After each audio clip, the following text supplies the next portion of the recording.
మిమ్మల్ని ఎర్ర సముద్రాన్ని దాటించాడు కదా, 40 సంవత్సరాలు నడిపిస్తున్నాడు కదా మిమ్మల్ని అరణ్యంలో. మీ కాళ్ళు వాయలేదు, మీ బట్టలు చిరగలేదట, చెమట కంపు రాలేదంట. చూడండి, మరి చెప్పులు కూడా అరిగిపోలేదట.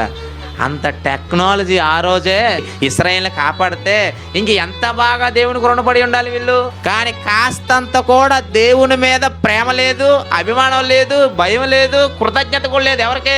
ఇశ్రాయేలుకి. వాళ్ళకి తాతలు మనం ఇప్పుడు. నిజమే కాదా చెప్పండి? ఆపద వచ్చినప్పుడు ప్రభువా అంటాడు, తగ్గిన తర్వాత ఎవడు ప్రభు అంటాడు. వాళ్ళు వెంటనే మర్చిపోయారట. ఎర్ర సముద్రాన్ని దాటారు కదా. ఎర్ర సముద్రం దాటడం అంటే సామాన్య విషయం చెప్పండి. నది దాటారంటే బాగుండు. వాళ్ళు దాటింది ఏంటి?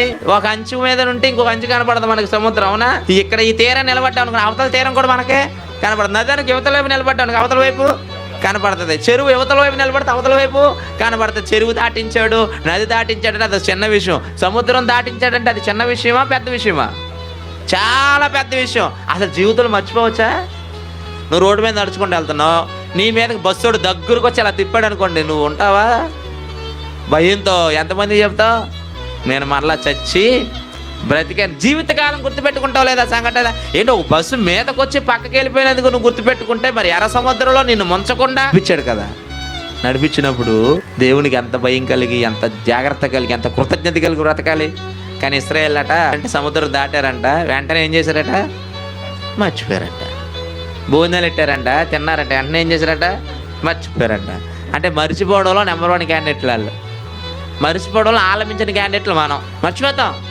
చెప్పినంతసేపు తల భలే ఊపుతాం కదండి, ఆహా అవును ఎంత చేద్దాం అంట. మళ్ళీ బయటికి వెళ్ళాక ఏం చేస్తాం మనం? మర్చిపోతాం. ఇంకా ఆయన చేయడం ఏంటి?